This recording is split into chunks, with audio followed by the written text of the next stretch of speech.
नमस्ते। आज आइए समझते हैं एक बेहद दिलचस्प कहानी।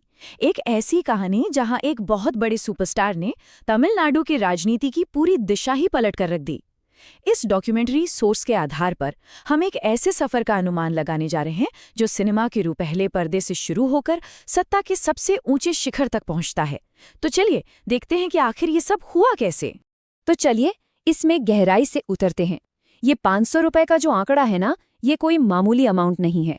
साल 1984 की बात है, जब महज 10 साल के एक बाल कलाकार ने अपनी पहली कमाई के तौर पर ये पैसे हासिल किए थे। सोचिए जरा, जिस सफर की शुरुआत इतने छोटे से अमाउंट से हुई हो, वो आगे चलकर कितनी ऊंचाइयों को छूने वाला है, ये जानना वाकई बहुत रोमांचक है।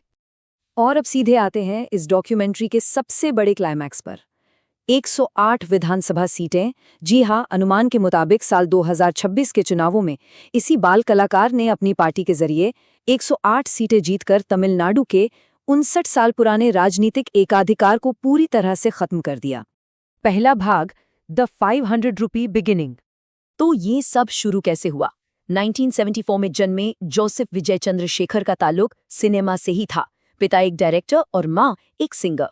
1984 में उनकी पहली भूमिका आई और 1992 में नालया थीरपू नाम की फिल्म से उन्होंने मुख्य अभिनेता के तौर पर शुरुआत की, जो फ्लॉप रही। लेकिन हार कहाँ मानने वाले थे? डॉक्यूमेंट्री दिखाती है कि कैसे 30 सालों के सिनेमाई सफर में वो एक बहुत बड़े सुपरस्टार बने। और 2017 आते आते तो उनकी फिल्म मर्सल ने जीएसटी और हेल्थ केयर जैसे मुद्दों पर पूरे देश में एक जबरदस्त बहस ही छेड़ दी थी।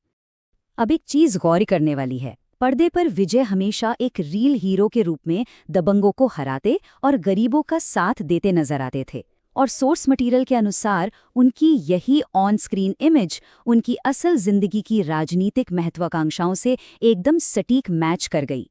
उन्होंने असल जिंदगी में भी डीएमके और एआईडीएमके के 59 साल के दबदबे को चुनौती दे डाली और आम आदमी के एक बड़े चैंपियन बनकर उभरे। लेकिन इस सब के पीछे सिर्फ शोहरत ही नहीं थी, एक बहुत ही गहरा और भावुक कारण भी था। 2024 के अपने भाषणों में उन्होंने एक दिल छू लेने वाली बात कही, सिर्फ अपने लिए जीना काफी नहीं है। असल में अपनी 2 साल की छोटी बहन विद्या को खोने के गहरे दुख ने उन्हें अंदर तक झकझोर दिया था और इसी दर्द ने उन्हें समाज के लिए कुछ बड़ा करने की प्रेरणा दी। दूसरा भाग, ट्रेजेडी एंड सोशल फोर्स। और यहीं से विजय ने अपने व्यक्तिगत दर्द और अपनी बेतहाशा पॉपुलैरिटी को एक बहुत बड़ी लेकिन शांत सामाजिक मुहिम में बदल दिया। जरा इस नंबर पे गौर कीजिए, 85,000 फैन क्लब्स। साल 2009 में विजय ने अपने इतने बड़े फैन बेस को सिर्फ फिल्मों तक सीमित नहीं रखा, बल्कि उन्हें विजय मक्कल यक्कम के नाम से एक विशाल संगठन में बदल दिया। अब ये क्लब सिर्फ फिल्में हिट कराने के लिए नहीं थे, ये जमीनी स्तर पर काम कर रहे थे। ब्लड डोनेशन कैंप लगाना, गरीबों को खाना खिलाना, बाढ़ या किसी भी आपदा में तुरंत राहत पहुंचाना। और सबसे खास बात जो डॉक्यूमेंट्री रेखांकित करती है, ये सब बिना किसी बड़े मीडिया, पीआर या कैमरे के हो रहा था, बिल्कुल एक सच्चे ग्रासरूट्स ऑर्गेनाइजेशन की तरह। तीसरा भाग, बर्थ ऑफ टीवीके। साल 2019 में जब उन्होंने सीएए का खुलकर विरोध किया, तो वो एक बहुत बड़ा टर्निंग पॉइंट था। उन्होंने सिनेमा की चकाचौंध छोड़कर पूरी तरह राजनीति में उतरने का फैसला कर लिया। और इसके लिए दांव पर क्या लगा था? उनका 69 फिल्मों का शानदार करियर। उनकी आखिरी फिल्म जनानायगन को भारी सेंसरशिप झेलनी पड़ी। और सबसे बड़ी बात, उन्होंने अपनी हर फिल्म की 100 करोड़ रुपए की फीस को हमेशा के लिए ठुकरा दिया। 100 करोड़ रुपए! सच में एक बहुत बड़ा सैक्रिफाइस। आइए आगे बढ़ते हैं और देखते हैं कि ये कैसे आकार लेता है। काम एकदम बिजली की तेजी से और बहुत ही रणनीति के साथ हुआ।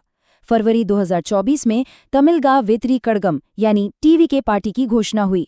अक्टूबर 2024 में 8 लाख लोगों की भारी भीड़ के साथ पहली बड़ी रैली हुई और फरवरी 2025 तक उन्होंने 70,000 बूथ एजेंट्स नियुक्त कर दिए। सोर्स के मुताबिक टीवीके अब एक पूरी तरह से संगठित और ताकतवर राजनीतिक फोर्स बन चुकी थी। चौथा भाग, द अल्टीमेट लीडरशिप टेस्ट। लेकिन राजनीति का रास्ता कभी आसान नहीं होता। सोर्स मटेरियल बताता है कि कैसे उन्हें अपने पहले सबसे बड़े संकट का सामना करना पड़ा। 27 सितंबर 2025 को करूर रैली में एक बहुत ही दुखद घटना हुई। भीड़ इतनी बढ़ गई कि क्राउड क्रैश के कारण 41 लोगों की दर्दनाक मौत हो गई और 80 से ज्यादा घायल हो गए।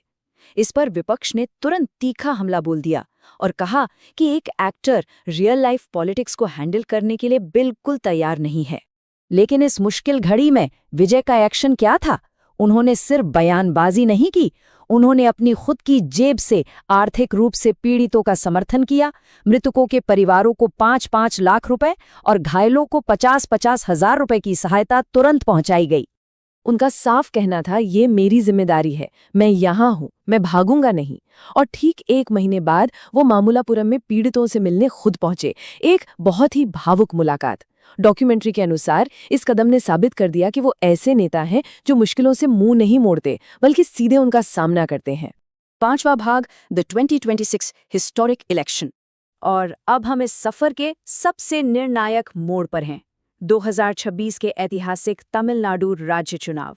यहाँ टीवीके ने एक बहुत ही बोल्ड कदम उठाया, 234 में से 233 सीटों पर अकेले चुनाव लड़ने का फैसला। उनके घोषणा पत्र ने तो जैसे आग ही लगा दी। नशा मुक्त राज्य, युवाओं के लिए रोजगार, महिलाओं को हर महीने आर्थिक मदद, मुफ्त सरकारी बस सफर और बिना किसी गारंटी के एजुकेशन लोन।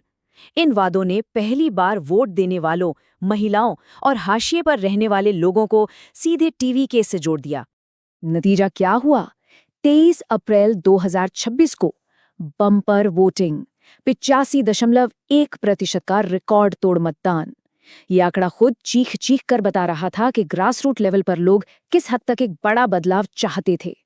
और ये स्पष्ट रूप से दर्शाता है कि अनुमानित परिणाम क्या रहे। टीएमके ने पूरे 35% वोट शेयर के साथ 108 सीटें अपने नाम कर लीं।